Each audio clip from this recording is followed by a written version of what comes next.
ബഹുമാനപ്പെട്ട യോഗത്തിൻ്റെ അധ്യക്ഷ, വേദിയിലുള്ള ജില്ലാ ലൈബ്രറി കൗൺസിലിൻ്റെ സെക്രട്ടറി, താലൂക്ക് ലൈബ്രറി കൗൺസിലിൻ്റെ നേതൃത്വത്തിലുള്ള ബഹുമാന്യരായ ഗ്രന്ഥശാല പ്രവർത്തകർ, സാഹിത്യ വിലാസിനി ലൈബ്രറിയിലെ നമ്മുടെ ഗ്രന്ഥശാലയുടെ പ്രവർത്തനങ്ങളിൽ ഏർപ്പെട്ടിരിക്കുന്നവർ, ഇന്ന് കെ ദാമോദരൻ അനുസ്മരണ സമ്മേളനത്തിലെത്തിയിരിക്കുന്ന പ്രിയപ്പെട്ടവരെ, നമ്മുടെ കേരളത്തിൻ്റെ സാംസ്കാരിക ഭൂപടത്തിൽ വായിച്ചു വളരുക എന്ന മുദ്രാവാക്യം ഉയർത്തി സാമൂഹ്യ മാറ്റത്തിനു വേണ്ടി പ്രവർത്തിച്ച PN പണിക്കരുടെ ചരമദിനം വായന ദിനമായും തുടർന്ന് വായനാ പക്ഷാചരണമായും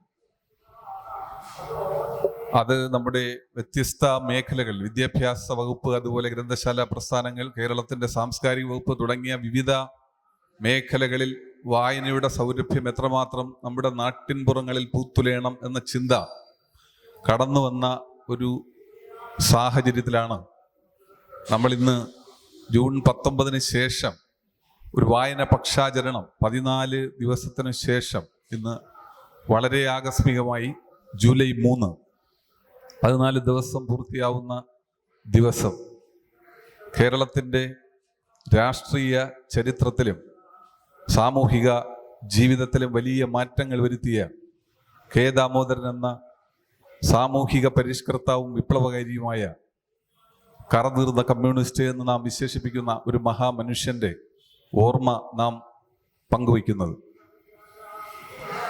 നാം കെ ദാമോദരനെ കുറിച്ച് ചിന്തിച്ചു തുടങ്ങുമ്പോൾ നമ്മുടെ മനസ്സിലേക്ക് ആദ്യം കടന്നു വരുന്നത് മലപ്പുറം ജില്ലയിലെ തിരൂർ എന്ന പ്രദേശമാണ്. തിരൂരിന് നമ്മുടെ സാംസ്കാരിക ചരിത്രത്തിൽ വലിയ സ്ഥാനമാണുള്ളത്.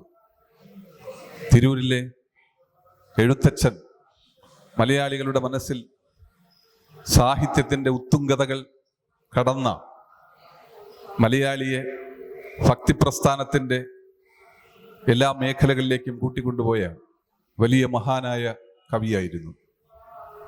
ആ അർത്ഥത്തിൽ എഴുത്തച്ഛൻ ഒരു വിപ്ലവകാരിയാണ്.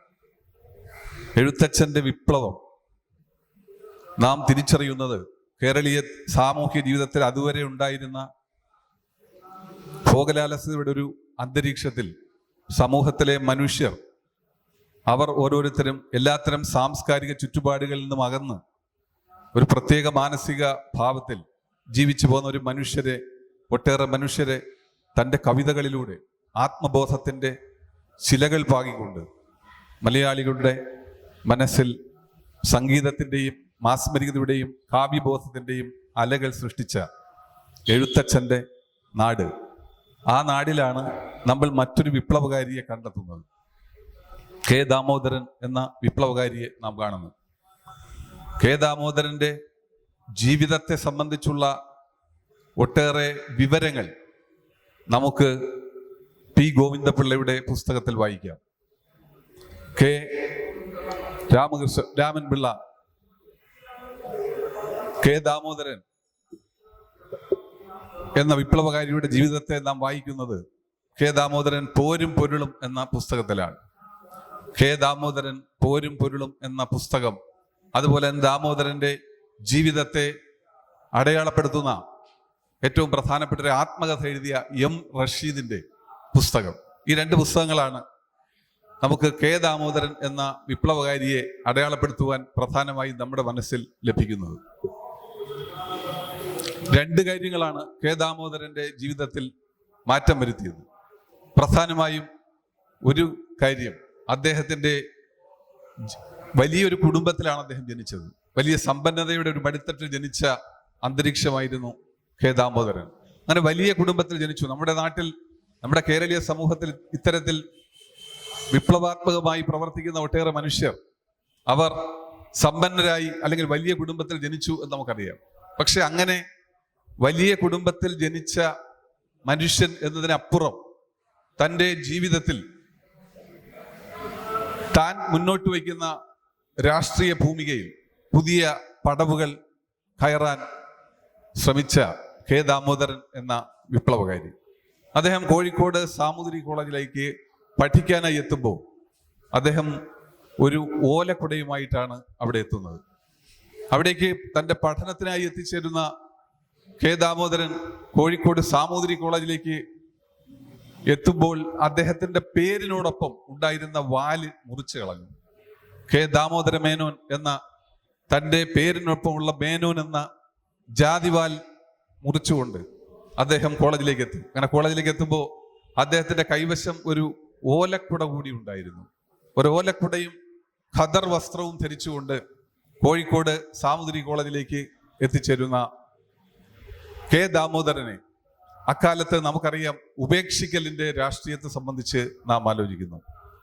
കെ ദാമോദരൻ അദ്ദേഹത്തിന്റെ ജാതിയുടെ പേരിനോടൊപ്പം ഉണ്ടായിരുന്ന വാല് മുറിച്ചുകൊണ്ട് കേരളീയ സാമൂഹ്യ ചരിത്രത്തിൽ വലിയൊരു വിപ്ലവത്തിന് തുടക്കം കുറിക്കുകയായിരുന്നു ആദ്യമായി ചെയ്തത്.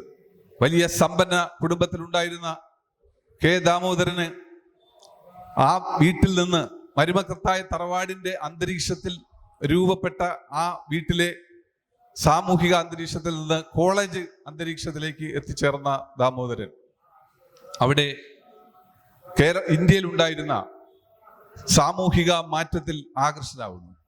അന്ന് ഇന്ത്യയിൽ ഉണ്ടായ പ്രധാനപ്പെട്ട സാമൂഹിക മാറ്റം ഉപ്പ് സത്യാഗ്രഹം, ദേശീയ സ്വാതന്ത്ര്യ സമരം, ഇതെല്ലാം നടക്കുന്ന ഒരു കാലമായിരുന്നു. ഇന്ത്യയിലെ ദേശീയ സ്വാതന്ത്ര്യ സമരത്തിന്റെ ഭാഗമായി ഇന്ത്യയിലാകെ മുഴുവൻ മനുഷ്യരും സ്വാതന്ത്ര്യ സമരവുമായി ബന്ധപ്പെട്ട പ്രവർത്തനങ്ങളിൽ ആകർഷകരായിരിക്കുന്ന ഒരു കാലത്താണ് കെ ദാമോദരൻ കോളേജിൽ തൻ്റെ രാഷ്ട്രീയ പശ്ചാത്തലത്തിൽ തൻ്റെ പ്രവർത്തനം ആരംഭിക്കുന്നത്. കെ ദാമോദരൻ അവിടെ തൻ്റെ പ്രവർത്തനം തുടങ്ങുമ്പോൾ ഇന്ത്യയിലാകെ സാമൂഹ്യ ജീവിതത്തിൽ വലിയ മാറ്റങ്ങൾ ഉണ്ടാകുന്ന ആ കാലത്ത്, ഉപ്പ് സത്യാഗ്രഹം നടക്കുന്ന കാലത്ത് ക്യാമ്പസ് ഉപേക്ഷിച്ച് ഉപ്പ് സത്യാഗ്രഹത്തിനായി പോകുന്നു ദാമോദരൻ. പക്ഷെ അദ്ദേഹത്തിനെ അവിടെ നിന്ന് കെ കേളപ്പന്റെ നേതൃത്വത്തിലുള്ള സംഘം അദ്ദേഹത്തിന് പ്രായം തികഞ്ഞിട്ടില്ല എന്നതിന്റെ അടിസ്ഥാനത്തിൽ അദ്ദേഹത്തെ മടക്കി അയക്കുകയാണ്. 18 വയസ്സ് തികയാത്ത ഒരാൾ ഇന്ത്യയുടെ സ്വാതന്ത്ര്യ സമര ചരിത്രത്തിൽ അടയാളപ്പെടാൻ ഇറങ്ങി വന്നു എന്നതിന്റെ അടിസ്ഥാനത്തിൽ അദ്ദേഹത്തെ അവിടെ നിന്ന് ഈ സത്യാഗ്രഹം നടക്കുന്ന ഇടത്ത് നിന്ന് പറഞ്ഞു വിടുകയാണ്. അങ്ങനെ വീട്ടിലേക്ക് പോകുന്ന അദ്ദേഹം പിന്നീട് തുടർന്ന് തൻ്റെ ജീവിതത്തിൽ ആകമാനം മാറ്റം വരുത്തുവാനുള്ള ശ്രമം നടത്തുന്നു. ഇനി എങ്ങനെയാണ് ഈ സമരത്തിൽ ഞാൻ ഇടപെടുക എന്ന അന്വേഷണമാണ് അദ്ദേഹത്തിന്റെ മനസ്സിലേക്ക് ആദ്യമായി വന്നത്. അങ്ങനെ വന്ന ഘട്ടത്തിൽ ഇനിയും ഈ സമര പശ്ചാത്തലത്തിലേക്ക് എത്തിച്ചേരുന്നത് എങ്ങനെയെന്ന ചോദ്യം അദ്ദേഹത്തിന്റെ മനസ്സിൽ കടന്നു വന്ന നിമിഷം തന്നെ ഇനി ആ ഒരു പുതിയ കാലത്തിലേക്ക്, നാം മുന്നോട്ട് വയ്ക്കുന്ന പുതിയ കാലം, ആ പുതിയ കാലത്തിലേക്ക് എങ്ങനെയാണ് ഇനി പോകാൻ കഴിയുക എന്ന ഒരു ആത്മബോധത്തിലേക്ക് ഉണരാൻ കെ ദാമോദരൻ ശ്രമിക്കുന്നതാണ് നാം പിന്നെ കാണുന്നത്. അവിടെ നിന്ന് അദ്ദേഹം തൻ്റെ ജീവിതത്തെ ആകെ മാറ്റുന്ന, ജീവിതത്തിൻ്റെ പ്രധാനപ്പെട്ട വഴികളിലൂടെ ദേശീയ സ്വാതന്ത്ര്യ സമരത്തിന്റെ പുതിയ മുഖങ്ങളിലേക്ക് തൻ്റെ ചിന്താ പദ്ധതി വ്യാപിപ്പിക്കുവാനായി ശ്രമിക്കുന്നു. കൂട്ടുകുടുംബ വ്യവസ്ഥിതിയാണെന്ന് നമുക്കറിയാം. കൂട്ടുകുടുംബ വ്യവസ്ഥിതിയിൽ വീട്ടിൽ നിന്ന് സമ്പത്തൊന്നും ലഭിക്കാതെ വരുന്ന, പഠനത്തിനായി യാതൊരു അവസരവും ലഭിക്കാതിരുന്ന ഒരു ഘട്ടത്തിലായിരുന്നു ദാമോദരൻ ഉണ്ടായിരുന്നത്. അവിടെ നിന്ന് പണം ലഭിക്കുന്നില്ല, അവഗണന നേരിടുന്നു. താൻ ജനിച്ച സമ്പന്ന കുടുംബത്തിലെ സ്ഥിതിയിൽ നിന്ന് വ്യത്യസ്തമായി ഇപ്പോൾ തനിക്ക് വേണ്ടത്ര പഠന സൗകര്യം ഇല്ലാത്തൊരു ഘട്ടത്തിലേക്ക് താൻ കടക്കുന്നു എന്ന തോന്നൽ കെ ദാമോദരന്റെ മനസ്സിലേക്ക് വരുന്ന ഘട്ടത്തിലാണ് അദ്ദേഹത്തിന് കോഴിക്കോട് സാമൂതിരി കോളേജിലേക്ക് പഠിക്കാനായിട്ട് പോകുന്നത്. കോഴിക്കോട് സാമൂതിരി കോളേജിൽ പഠിക്കാനായി പോകുന്ന കെ ദാമോദരന്റെ ജീവിതത്തിൽ താൻ ഇതുവരെ ആർജിച്ച ഇന്ത്യയുടെ സ്വാതന്ത്ര്യ സമര ചരിത്രത്തിന്റെ ആലോലികൾ തന്റെ മനസ്സിലേക്ക് കടന്നു വന്ന ഘട്ടത്തിൽ ഇനി തൻ്റെ വഴി മുന്നോട്ട് പോക്ക് എന്നത് ഇന്ത്യൻ സ്വാതന്ത്ര്യ സമരത്തിന്റെ ആ പോരാളികളുടെ ചരിത്രം മനസ്സിൽ വായിച്ചുകൊണ്ട് മുന്നോട്ട് പോവുക എന്ന ചിന്തയായിരുന്നു. അതുകൊണ്ട് തന്നെ വിഗ്രഹഭഞ്ജനത്തിന് വേണ്ടി ശ്രമിച്ച കെ ദാമോദരൻ തൻ്റെ വീട്ടിൽ തനിക്ക് നേരത്തെ ഉണ്ടായിരുന്ന, തനിക്ക് നേരിട്ടിരുന്ന പ്രശ്നങ്ങളിൽ നിന്നെല്ലാം അകന്നുകൊണ്ട് ഒരു പുതിയ കാലത്തിലേക്ക് സഞ്ചരിക്കാനുള്ള കരുത്ത് നേടുന്നതായി നാം കാണുന്നു. ഉപേക്ഷിക്കലിന്റെ രാഷ്ട്രീയം എപ്പോഴും നമ്മുടെ മനസ്സിലേക്ക് കടന്നു വരുന്നത് പലപ്പോഴും എങ്ങനെയാണ് നാം ചിന്തിക്കണം. ഉപേക്ഷിക്കൽ എളുപ്പമല്ല നമുക്കറിയാം. പക്ഷെ കെ ദാമോദരൻ ഉപേക്ഷിച്ചു. തന്റെ ജാതിവാൽ ഉപേക്ഷിച്ചുകൊണ്ടാണ് ആദ്യമായി ഉപേക്ഷിക്കലിന്റെ രാഷ്ട്രീയം കേരളത്തിന്റെയും ഇന്ത്യയുടെയും ചരിത്രത്തിലേക്ക് കെ ദാമോദരൻ മുന്നോട്ട് വെച്ചത് എന്ന് നമുക്ക് കാണാം. എന്താണ് ഉപേക്ഷിക്കൽ? നമുക്കറിയാം, പലരും ഉപേക്ഷിക്കൽ രാഷ്ട്രീയം മുന്നിൽ വെച്ചിട്ടുമുണ്ട്. എളുപ്പമല്ല. ചിലപ്പോൾ നമുക്ക് ചിലത് ഉപേക്ഷിക്കേണ്ടി വരും, ചിലപ്പോൾ സ്വീകരിക്കേണ്ടി വരും. എങ്ങനെയാണ് ഉപേക്ഷിക്കൽ എന്ന് നാം തിരിച്ചറിയേണ്ടതുണ്ട്. ശ്രീബുദ്ധൻ ഉപേക്ഷിച്ച ആളാണ്. അദ്ദേഹം തന്റെ വീട് ഉപേക്ഷിച്ചു, കൊട്ടാരം ഉപേക്ഷിച്ചു പോയി എന്നതാണ് അതിന്റെ പ്രധാനപ്പെട്ട ഒരു കാര്യം. നമുക്കെല്ലാവർക്കും അറിയാവുന്ന പോലെ നമ്മുടെ കേരളീയ രാഷ്ട്രീയ ചരിത്രത്തിൽ ഇങ്ങനെ ഉപേക്ഷിക്കൽ നടത്തിയ ഒട്ടേറെ മഹാന്മാരുണ്ട്. അവരുടെ വീട് ഉപേക്ഷിക്കുകയായിരുന്നു ആദ്യമായി. നമുക്കെല്ലാവർക്കും അറിയാം, എല്ലാവർക്കും ഉപേക്ഷിക്കാൻ എളുപ്പമായ ഒന്ന് വീടാണ്. പക്ഷേ നാം വീട് ഉപേക്ഷിച്ചാൽ നമുക്ക് എളുപ്പം വീട്ടിലേക്ക് തിരികെ കയറാൻ കഴിയില്ല എന്ന് നാം അറിയണം. അതുകൊണ്ടാണ് വർത്തമാനകാല സാഹചര്യത്തിൽ ഇന്ത്യയിലെ മനുഷ്യരോട്, കേരളത്തിലെ മനുഷ്യരോട്, വീട് ഉപേക്ഷിച്ച് എളുപ്പത്തിൽ പോകുന്ന ആളുകളോട്, നിങ്ങൾ വീട് ഉപേക്ഷിച്ച് പോകുന്നു, നിങ്ങൾക്ക് എളുപ്പത്തിൽ വീട് ഉപേക്ഷിക്കാൻ കഴിയും, പക്ഷേ ഉപേക്ഷിക്കുന്ന വീട്ടിലേക്ക് തിരിച്ചെത്തുക എളുപ്പമല്ല എന്ന ഒരു വിവരം നാം അവർക്ക് നൽകുന്നത്. കോഴിക്കോട് സാമൂതിരി കോളേജിൽ എത്തുമ്പോൾ തന്റെ പേരിനോടൊപ്പം ഉണ്ടായിരുന്ന ജാതിവാൽ ഉപേക്ഷിച്ചുകൊണ്ട് ഇന്ത്യയുടെ സാമൂഹിക ചരിത്രത്തിൽ വലിയ മാറ്റം വരുത്താനുള്ള ഒരു തുടക്കം കുറിക്കുകയായിരുന്നു കെ ദാമോദരൻ എന്ന് നമുക്കറിയാം. അങ്ങനെ സാമൂതിരി കോളേജിൽ നിന്ന് ആരംഭിക്കുന്ന അദ്ദേഹത്തിന്റെ രാഷ്ട്രീയ വിദ്യാഭ്യാസം തുടർന്ന് ഇന്റർമീഡിയറ്റ് ക്ലാസ്സിന് പഠിച്ചുകൊണ്ടിരിക്കുമ്പോൾ 1931 അദ്ദേഹത്തിന് ആദ്യമായി ഒരു അവസരം കിട്ടുന്നു ഇന്ത്യയുടെ സ്വാതന്ത്ര്യ സമരത്തിൽ പങ്കെടുക്കാൻ. അന്ന് വിദ്യാലയങ്ങളിൽ പഠിച്ചുകൊണ്ടിരുന്ന കുട്ടികൾ അവരുടെ ക്ലാസ് മുറികളിൽ അവർക്ക് ഭക്ഷണം കഴിക്കാൻ നിവൃത്തിയില്ലാത്ത സാഹചര്യങ്ങളിൽ എങ്ങനെയാണ് ഇന്ത്യൻ രാഷ്ട്രീയ സ്വാതന്ത്ര്യ സമര പോരാട്ടത്തിലേക്ക് ഇറങ്ങുക എന്ന ചിന്ത എല്ലാവരെയും അലട്ടിക്കൊണ്ടിരിക്കുന്ന ഒരു ഘട്ടമാണ്. അന്ന് നമുക്കെല്ലാവർക്കും അറിയാം, പട്ടിണി നമ്മുടെ കേരളീയ ജീവിതത്തിലാകെ വലിയ മാറ്റങ്ങൾ വരുത്തിയിട്ടുണ്ട്. ഓരോ മനുഷ്യനും പട്ടിണി കൊണ്ട് പൊരുതുകയായിരുന്നു. വിദ്യാഭ്യാസം നേടാൻ കഴിയാതെ, ഒരു നേരം ഭക്ഷണം കഴിക്കാനില്ലാതെ വീടങ്ങളിൽ കുടുങ്ങിപ്പോയ ഒട്ടേറെ മനുഷ്യർ. അവരുടെ മനസ്സിലേക്ക് ഇന്ത്യയിൽ നടക്കുന്ന സ്വാതന്ത്ര്യ സമര പോരാട്ടത്തിന്റെ അലയൊലികൾ അവരുടെ ഹൃദയങ്ങളിലേക്ക് എത്തിച്ചേരുകയും അവർ ആ ഹൃദയത്തിൽ സ്വാതന്ത്ര്യത്തിന്റെ സന്ദേശങ്ങൾ ഏറ്റെടുക്കുകയും ചെയ്തു. അന്ന് കോൺഗ്രസ് പാർട്ടി കേരളത്തിലും ഇന്ത്യയിലും അവരുടെ പ്രവർത്തനങ്ങൾ മുന്നോട്ട് കൊണ്ടുപോകുന്ന ഘട്ടത്തിലാണ് കെ ദാമോദരന്റെ മനസ്സിലേക്കും ഗാന്ധിജി ഒരു വലിയ സന്ദേശമായി കടന്നു വരുന്നത്. മഹാത്മാഗാന്ധി എന്നും ഒരു പാഠപുസ്തകമായിരുന്നു. അക്കാലത്ത് ക്ലാസ് മുറിയിലിരിക്കുന്ന മുഴുവൻ മനുഷ്യരുടെയും പാഠപുസ്തകമായിരുന്നു ഗാന്ധിയും ഇതുപോലെ വായനയിലൂടെ വളർന്ന ഒരാളാണ്. കെ ദാമോദരനും തന്റെ ജീവിതത്തെ രൂപപ്പെടുത്തുന്നത് വായനയിലൂടെയാണ്. ഏത് നേരവും ലൈബ്രറിക്കുള്ളിലേക്ക് കടന്നിരുന്ന് അദ്ദേഹം പുസ്തകങ്ങൾ വായിച്ചു. നമുക്കറിയാം, ഒരാൾക്ക് ആത്മബോധത്തിന്റെ അടിസ്ഥാനം ഉണ്ടാക്കുന്നത് വായനയാണ്. കേരളത്തിലെ ഗ്രന്ഥശാല പ്രസ്ഥാനത്തിന് വേണ്ടി കേരളത്തിലുടനീളം ഓടി നടന്ന് എല്ലാ തരങ്ങളിലും എല്ലാ സ്ഥലങ്ങളിലും വായനയ്ക്ക് വേണ്ടി പ്രവർത്തിക്കുവാൻ ഗ്രന്ഥശാലകൾ രൂപീകരിച്ച PN പണിക്കർ, അതിന് എത്രയോ വർഷം മുമ്പ് നാം പറയുന്ന കെ ദാമോദരൻ, നമ്മൾ പലപ്പോഴും ചരിത്രത്തിൽ മറന്നുപോയ, നമ്മൾ പലർക്കും ഇപ്പോഴും ഓർക്കാൻ കഴിയാത്ത കെ ദാമോദരൻ എന്ന വിപ്ലവകാരി അതിനും എത്രയോ വർഷം മുമ്പ് തന്റെ സാംസ്കാരിക പ്രവർത്തനത്തിലൂടെ, ഗ്രന്ഥശാല പ്രവർത്തനത്തിലൂടെ കേരള ഗ്രന്ഥശാല പ്രസ്ഥാനത്തിന് തുടക്കം കുറിച്ച ഏറ്റവും കരുത്തനായ പോരാളിയായിരുന്നു എന്ന് നമുക്കറിയാം. കോൺഗ്രസ് പാർട്ടിയിൽ അക്കാലത്തുണ്ടായിരുന്ന മനുഷ്യർ, ജവഹർലാൽ നെഹ്റു, മഹാത്മാഗാന്ധി തുടങ്ങിയ ആളുകൾ, അവരുടെ പ്രവർത്തനങ്ങൾ, അവരുടെ സന്ദേശങ്ങൾ അത് ഹൃദയങ്ങളിൽ ഏറ്റെടുത്ത മനുഷ്യർ, അവർ ഓരോരുത്തരും ക്ലാസ് മുറികളെ ഉപേക്ഷിക്കുവാൻ തീരുമാനിച്ചു.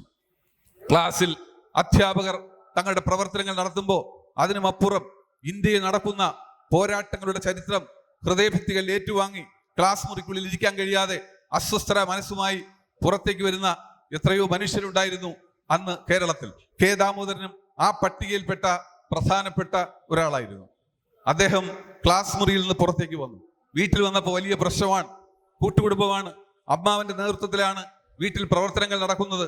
ആ കൂട്ടുകുടുംബ വ്യവസ്ഥിതിയിൽ വീട്ടിലേക്ക് പഠനം ഉപേക്ഷിച്ചു വന്ന കെ ദാമോദരനെ കണ്ട വീട്ടിലുള്ള മനുഷ്യർ, അന്ന് നമുക്കെല്ലാവർക്കും അറിയാം, മരുമക്കത്തായ സമ്പ്രദായത്തിൽ അമ്മാവനാണ് അധികാരം.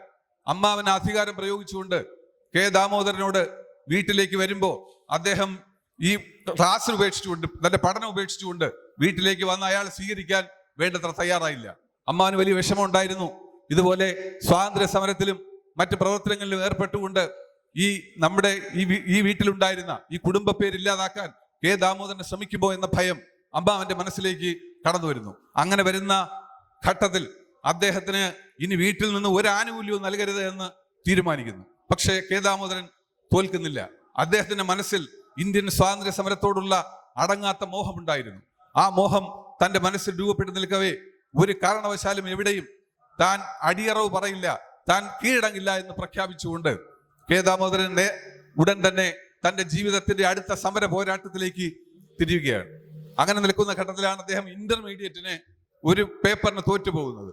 തുടർന്ന് അദ്ദേഹം കുറെ നാളിന് ശേഷം ഈ പേപ്പർ എഴുതിയെടുക്കുകയും കോഴിക്കോട് സാമൂതിരി കോളേജിലെ വിദ്യാഭ്യാസ പ്രവർത്തനങ്ങൾക്ക് ഇടയിൽ തന്നെ നമ്മുടെ നാട്ടിലുള്ള ഗ്രന്ഥശാല പ്രസ്ഥാനത്തെ ശക്തിപ്പെടുത്തുവാനും പുസ്തകങ്ങൾ വായിക്കുവാനും അദ്ദേഹം സമയം കണ്ടെത്തുന്നു. അതിനുശേഷമാണ് ഏറെക്കാലം അദ്ദേഹത്തിന് തൻ്റെ നാട്ടിൽ രാഷ്ട്രീയ പ്രവർത്തനത്തിലുള്ള നേതൃത്വപരമായ പങ്കുവഹിക്കാനുള്ള അവസരം ലഭിക്കുന്നത്. തുടർന്ന് അദ്ദേഹം ജയിലിൽ 23 വർഷം 23 മാസക്കാലം അദ്ദേഹം ജയിലിലാകുന്നു. 1931 അദ്ദേഹം ബ്രിട്ടീഷ് ഗവൺമെന്റിനെതിരെയുള്ള സമരം നയിച്ചതിന്റെ അടിസ്ഥാനത്തിൽ ജയിലിലേക്ക് പോകുന്നു. അറസ്റ്റ് ചെയ്യപ്പെട്ട് ജയിലിലേക്ക് പോയ അദ്ദേഹം 23 മാസമാണ് ജയിലിനുള്ളിൽ കഴിഞ്ഞത്. അങ്ങനെ 23 മാസത്തെ ജയിൽ അനുഭവത്തിൽ നിന്ന് പുറത്തു വരുമ്പോൾ നമ്മുടെ സാമൂഹ്യ ജീവിതത്തിലാകെ വലിയ മാറ്റം സംഭവിച്ചിരിക്കുന്നത് അദ്ദേഹം കണ്ടു. അങ്ങനെ പുറത്തേക്ക് വന്ന കെ ദാമോദരൻ തൻ്റെ വീട്ടിൽ നിന്ന് പുറത്തേക്ക് ജയിലിൽ നിന്ന് വീട്ടിലേക്ക് വരുമ്പോൾ അദ്ദേഹത്തിന് കാണാൻ കഴിഞ്ഞത് താൻ മുമ്പ് കണ്ട രാഷ്ട്രീയ പരിതസ്ഥിതി മാറിയിരിക്കുന്നു എന്നാണ്. നമുക്കെല്ലാവർക്കും അറിയാം, നാം ഒരു പ്രത്യേക ഘട്ടത്തിൽ നിന്ന് എവിടേക്കെങ്കിലും അല്പസമയം മാറി നിന്നിട്ട് തിരിച്ചെത്തുമ്പോൾ, കുറച്ചു കാലം കഴിഞ്ഞ് തിരിച്ചെത്തുമ്പോൾ ആ പഴയ പോലെ ആയിരിക്കില്ല ആ സാഹചര്യം എന്ന കാര്യം നമുക്കറിയാം. എല്ലാ പോരാളികളുടെയും വിപ്ലവകാരികളുടെയും മനസ്സിൽ ആ സാഹചര്യം നിലനിൽക്കുമ്പോഴും അവർ അതിനെ മറികടക്കുന്നത് പ്രസ്ഥാനത്തോടും വിശ്വാസത്തോടുമുള്ള കൂറാണ്.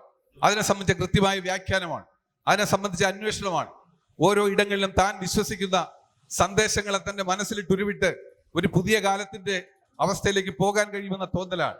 അതുകൊണ്ട് തന്നെ എല്ലാവരും അദ്ദേഹത്തോട് പറഞ്ഞു, ഇനിയും പഠനം തുടരണം. ആ കൂട്ടുകുടുംബ വ്യവസ്ഥിതിയിൽ അമ്മാവന്റെ മനസ്സിലുണ്ടായിരുന്നത് ഈ മരുമകനം നന്നായി പഠിപ്പിച്ച് അദ്ദേഹം ഉയർന്ന നിലയിൽ എത്തിച്ചേരുമ്പോൾ തൻ്റെ മകളെ അയാളെ കൊണ്ട് വിവാഹം കഴിപ്പിക്കാം എന്ന ഒരു ചിന്തയായിരുന്നു ആ അമ്മാവൻ ഉണ്ടായിരുന്നത്. അതുകൊണ്ട് തന്നെ അങ്ങനെ നിൽക്കുന്ന ഘട്ടത്തിലാണ് അദ്ദേഹം നേരെ കാശി സർവകലാശാല, ബനാറസ്, ബീഹാറിലെ ഉത്തര ബീഹാറിലെ ബനാറസ് പുണ്യനഗരം എന്നാ വിശേഷിപ്പിക്കുന്ന കാശിയിലേക്ക് അദ്ദേഹം പഠനത്തിനായി പോകുന്നത്. അക്കാലത്ത് ഇന്ത്യയിലെ 2 ധാരകൾ ഉണ്ടായിരുന്നു എന്ന് നമുക്കറിയാം. മഹാത്മാഗാന്ധി തന്റെ ആശയങ്ങളിലൂടെ ഇന്ത്യയിലെ സ്വാതന്ത്ര്യ സമര പോരാട്ടങ്ങൾക്ക് മുൻനിരയിൽ നിന്നുകൊണ്ട് പ്രവർത്തിച്ചപ്പോൾ അദ്ദേഹം ബ്രിട്ടീഷുകാർക്കെതിരെ നടത്തിയ ഏറ്റവും പ്രധാനപ്പെട്ട ഒരു ആയുധം എന്ത് എന്ന് ചോദിച്ചാൽ അത് നിസ്സഹകരണമായിരുന്നു. നമുക്ക് എല്ലാവർക്കും അറിയാം, ചില ആയുധങ്ങൾ നാം കാണുന്നതിനപ്പുറം, നമുക്ക് നമ്മുടെ സങ്കല്പിക്കുന്നതിന് അപ്പുറം ചരിത്രപരമായി നമ്മുടെ മുമ്പിലേക്ക് ഏറ്റവും ശക്തമായി കടന്നു വരുന്നത് നമുക്ക് എല്ലാവർക്കും അറിയാം. അതിന്റെ ഏറ്റവും പ്രധാനപ്പെട്ട ഒരു കാര്യമായിരുന്നു സത്യഗ്രഹം. സത്യഗ്രഹം ഒരു വലിയ ആയുധമാണ്. ഇന്ത്യയിലെ കോടാനുകോടി മനുഷ്യർ പട്ടിണി കൊണ്ട് വിശന്നു മരിക്കുമ്പോൾ പട്ടിണി കൊണ്ട് പൊറുതിമുട്ടുന്ന ഒരു രാജ്യത്ത് ഒരു ബ്രിട്ടീഷുകാരോട് എതിരിടാനുള്ള ഏറ്റവും ശക്തമായ ആയുധം പട്ടിണിയാണെന്ന് ബോധ്യപ്പെടുത്തിയ ഏറ്റവും പ്രധാനപ്പെട്ട ഒരു ആശയ സംഹിത നൽകിയത് മഹാത്മാഗാന്ധിയായിരുന്നു. ആ ആശയ സംഹിത ഒരു പോരാളിക്ക് ഉണ്ടാക്കുന്ന ആത്മവിശ്വാസം വളരെ വലുതാണ് എന്ന് നമുക്കറിയാം. അതുപോലെ നാം കാണുന്ന കെ ദാമോദരൻ കാശി സർവകലാശാലയിൽ വിദ്യാഭ്യാസത്തിനായി പോകുന്നു. അവിടെ വിദ്യാഭ്യാസം നടത്തുമ്പോൾ തന്റെ ക്ലാസ് മുറിയിലേക്ക് വന്ന് അധ്യാപകർ ക്ലാസ് എടുക്കുമ്പോൾ അദ്ദേഹത്തിന്റെ മനസ്സ് നിറയെ ഈ പോരാട്ടങ്ങളുടെ കഥ നിറഞ്ഞു നിൽക്കുമായിരുന്നു. തുടർന്ന് അദ്ദേഹം അവിടുത്തെ ഗ്രന്ഥശാലയിലേക്കാണ് പോകുന്നത്. കാശിയിലെ വിദ്യാഭ്യാസത്തിനായി പോകുന്ന കെ ദാമോദരൻ ക്ലാസ് മുറിക്കിൽ നിന്ന് കണ്ട സ്വപ്നങ്ങൾ അവിടുത്തെ കാശിയിലെ വലിയ ഗ്രന്ഥശാലയാണ്. ആ ഗ്രന്ഥശാലയ്ക്കുള്ളിൽ നിരന്തരമായിരുന്നു. ഒരു പക്ഷേ നമ്മുടെ പി ഗോവിന്ദപിള്ള പറയുന്ന പോലെ ആ ഗ്രന്ഥശാലയ്ക്കുള്ളിൽ അദ്ദേഹം ഉറക്കമായിരുന്നു എന്നാണ്. എന്ന് വെച്ചാൽ പകൽ മുഴുവൻ അദ്ദേഹം അതിനുള്ളിൽ ഇരിക്കുകയും പിന്നീട് എപ്പോഴാണ് ഉറക്കം വരുന്നത് അപ്പോൾ ഉറങ്ങുകയും ചെയ്യും. പൗലോ കൊയ്ലോയുടെ ആൽക്കമിസ്റ്റിൽ നാം കാണുന്ന സാന്റിയാഗോ എന്ന ആട്ടിടയനെ പോലെ, സാന്റിയാഗോ എന്ന ആട്ടിടയൻ വായനയുടെ ഒരു പുതിയ ലോകത്തേക്ക് എല്ലാ മനുഷ്യരെയും കൂട്ടിക്കൊണ്ടുപോകുന്നതിന്റെ കഥ പൗലോ കൊയ്ലോ ആൽക്കമിസ്റ്റ് എന്ന നോവലിലൂടെ നമ്മളോട് പറയുന്നു. യഥാർത്ഥത്തിൽ ആൽക്കമിസ്റ്റിലെ സാന്റിയാഗോ ആട്ടിടയനാണെങ്കിൽ പോലും തന്റെ ആടുകളെ താഴ്വാരത്ത് മേയ്ക്കാൻ വിട്ടിട്ട് അവിടെ കുന്നിൻ മുകളിൽ ഒരു വൃക്ഷത്തിന്റെ ചുവട്ടിൽ നിന്ന് തടിച്ച പുസ്തകങ്ങൾ വായിക്കും. നോക്കൂ, വായനയുടെ പ്രാധാന്യത്തെക്കുറിച്ച് നാം ക്ലാസ് മുറികളിലും സമൂഹത്തിലും ഉടനീളം പറയുമ്പോഴും ഒരാൾ പോലും വായിക്കാത്ത ഘട്ടത്തിൽ അവിടെ വായന എന്താണ് എന്ന് ബോധ്യപ്പെടുത്താൻ പൗലോ കൊയ്ലോ ആൽക്കമിസ്റ്റിലെ ഒരു സാന്റിയാഗോ എന്ന ആട്ടിടയൻ പോലും വായിക്കുന്നു എന്ന് നമ്മെ ബോധ്യപ്പെടുത്തുന്നു. ഒരു നാൾ സാന്റിയാഗോ ആ മരത്തിന്റെ ചാരിയിരുന്ന് വായിച്ചുകൊണ്ടിരിക്കുമ്പോൾ ഉറങ്ങിപ്പോയി. അങ്ങനെ ഉറങ്ങുന്നത് അദ്ദേഹം ഒരു സ്വപ്നം കണ്ടു. ആ സ്വപ്നം അങ്ങ് ദൂരെ ഈജിപ്തിലെ പിരമിഡിനുള്ളിൽ ഒട്ടേറെ സ്വർണ്ണ നാണയങ്ങൾ ഇരിക്കുന്നതായാണ്. ആ സ്വർണ്ണ നാണയങ്ങൾ കരസ്ഥമാക്കാനായി സാന്റിയാഗോ തന്റെ പ്രാണനായ ആടുകളെ എല്ലാം വിറ്റിട്ട് ഈജിപ്തിലേക്ക് ആ സ്വർണ്ണ നാണയങ്ങൾ അന്വേഷിച്ചു പോകുന്നു. പക്ഷേ അദ്ദേഹം അവിടെ എത്തുന്നതിന് ഒട്ടേറെ ബുദ്ധിമുട്ടുകൾ ഉണ്ടായി. തന്റെ പ്രാണനായ ആടുകളെ വിറ്റ് കിട്ടിയ പണവുമായി ഈജിപ്തിലെ പിരമിഡിനുള്ളിൽ സ്വർണ്ണ നാണയങ്ങൾ തേടിപ്പോയ സാന്റിയാഗോ ഇനി 2-3 നിമിഷങ്ങൾ കൂടി കഴിയുമ്പോൾ തനിക്ക് ആ സ്വർണ്ണ നാണയങ്ങൾ കരസ്ഥമാക്കാമെന്ന ചിന്ത അദ്ദേഹത്തിന്റെ മനസ്സിലേക്ക് വരുമ്പോൾ ഒരു ശക്തമായ അടിയേറ്റ് വീഴുന്നു. ആ അടിയേറ്റ് വീഴുന്ന സാന്റിയാഗോ തന്നെ അടിച്ച രൂപത്തോട് ചോദിക്കുന്നു, നീ എന്തിനാണ് എന്നെ അടിച്ചത്? രൂപം സാന്റിയാഗോട് ചോദിച്ചു, നീ എന്തിനാണ് ഇവിടെ വന്നത്? ഈജിപ്തിലെ പിരമിഡിനുള്ളിൽ സൂക്ഷിച്ചിരിക്കുന്ന സ്വർണ്ണ നാണയങ്ങൾ അന്വേഷിച്ചാണോ എന്ന് ചോദിക്കുമ്പോൾ ആ രൂപം സാന്റിയാഗോട് പറഞ്ഞു, പ്രിയപ്പെട്ട സാന്റിയാഗോ, നീ സ്വപ്നത്തിൽ കണ്ട നിന്റെ പ്രാണനായ ആടുകളെ വിറ്റിട്ട് ഈജിപ്തിലേക്ക് നടന്നു വന്ന് ഒട്ടേറെ ബുദ്ധിമുട്ടുകൾ സഹിച്ച് ഇവിടെ എത്തിയ നീ ഈ സ്വർണ്ണ നാണയങ്ങൾ തേടി വന്നില്ലേ സാന്റിയാഗോ? പ്രിയപ്പെട്ട സാന്റിയാഗോ, നിന്നോട് ഞാൻ പറയുന്നു, നീ അന്വേഷിച്ചു വന്ന സ്വർണ്ണ നാണയങ്ങൾ ഇവിടെ ഇല്ല. മറിച്ച് നീ അന്വേഷിച്ച സ്വർണ്ണ നാണയങ്ങൾ എല്ലാ ദിവസവും ആടുകളെ താഴ്വാരത്തേക്ക് മേയ്ക്കാൻ വിട്ടിട്ട് കുന്നിന്റെ മുകളിൽ ഒരു വൃക്ഷത്തിന്റെ ചുവട്ടിൽ ചാരിയിരുന്ന് നീ തടിച്ച പുസ്തകങ്ങൾ വായിക്കില്ലേ സാന്റിയാഗോ? ആ വൃക്ഷത്തിന്റെ ചുവട്ടിലാണ് സ്വർണ്ണ നാണയങ്ങൾ. നോക്കൂ, യഥാർത്ഥത്തിൽ എവിടെയാണ് സ്വർണം, എവിടെയാണ് നിധിയിരിക്കുന്നത് എന്ന് പൗലോ കൊയ്ലോ ആൽക്കമിസ്റ്റ് എന്ന നോവലിലൂടെ നമുക്ക് പറഞ്ഞു തരുന്നു. ഏതൊരു മനുഷ്യനും അവരുടെ വീട്ടിൽ, അവരുടെ വിദ്യാലയത്തിൽ, അവർ ജോലി എടുക്കുന്ന സ്ഥലത്ത് എവിടെയാണോ അവർ തങ്ങളുടെ ജീവിതത്തിന്റെ ഓരോ ദിവസവും ചെലവഴിക്കുന്നത്, അവിടെ ഒരു സ്വർഗരാജ്യം പണിയാം. ഏതിലൂടെ? പുസ്തകത്തിലൂടെ. ഇതൊരു സന്ദേശമാണ്. ഈ സന്ദേശം കെ ദാമോദരൻ തന്റെ മനസ്സിലേറ്റെടുത്തു. ആ സന്ദേശമാണ് കാശിയിലെ സർവകലാശാലയ്ക്കുള്ളിൽ നിന്ന് പഠിക്കുമ്പോഴും അടുത്ത നിമിഷം അവിടെയുള്ള ഗ്രന്ഥശാലയിലേക്ക് പോകാൻ, അവിടെ പോയിരുന്ന് പുസ്തകം വായിക്കാൻ, ആ പുസ്തകത്തിന്റെ മാസ്മരികതയിൽ മുഴുകാൻ കെ ദാമോദരൻ ശ്രമിച്ചത്. അവിടെ നിന്നാണ് അദ്ദേഹം വായനയുടെ പുതിയ ലോകങ്ങൾ, പുതിയ ആകാശം കണ്ടെത്തിയത്. അവിടെ നിന്നാണ് അദ്ദേഹം ലോകത്തിന്റെ ഭൂപടത്തെക്കുറിച്ച് ആലോചിച്ചത്. എങ്ങനെയാണ് ഇത് മാറ്റി വരയ്ക്കുക എന്ന ചിന്ത ദാമോദരന്റെ മനസ്സിലേക്ക് കടന്നു വരുന്നത് ഗ്രന്ഥശാലയ്ക്കുള്ളിൽ വെച്ചാണ്. കാശിയിലെ പഠനം അദ്ദേഹത്തെ മാറ്റി. നേരത്തെ അധ്യക്ഷ സൂചിപ്പിച്ച പോലെ വ്യത്യസ്ത വിഷയങ്ങൾ, വ്യത്യസ്ത ഭാഷകൾ പഠിക്കാൻ അദ്ദേഹത്തിന് അവസരം ലഭിക്കുന്നത് കാശിയിൽ വെച്ചാണ്. അങ്ങനെ പഠിക്കുന്ന അവസരത്തിൽ ഓരോ ദിവസവും അദ്ദേഹം ഇവിടെയുള്ള ശാസ്ത്രി പരീക്ഷയ്ക്ക് വേണ്ടിയാണ്, ഡിഗ്രി പരീക്ഷയ്ക്ക് വേണ്ടിയാണ് അദ്ദേഹം കാശിയിലേക്ക് പോകുന്നത്. പക്ഷേ അദ്ദേഹം ആ പഠനം പൂർത്തിയാക്കുന്നില്ല. നമ്മുടെ ചരിത്രം പരിശോധിക്കുമ്പോൾ, നമ്മുടെ അദ്ദേഹത്തിന്റെ ജീവിതചരിത്രം പരിശോധിക്കുമ്പോൾ ചിലർ അദ്ദേഹത്തെ കുറിച്ച് പറയുന്നത് അദ്ദേഹം കോഴ്സ് പൂർത്തിയാക്കി മടങ്ങി വന്നു എന്നാണ്. എന്നാൽ കോഴ്സ് പൂർത്തിയാക്കാതെയും അദ്ദേഹം മടങ്ങി വന്നു.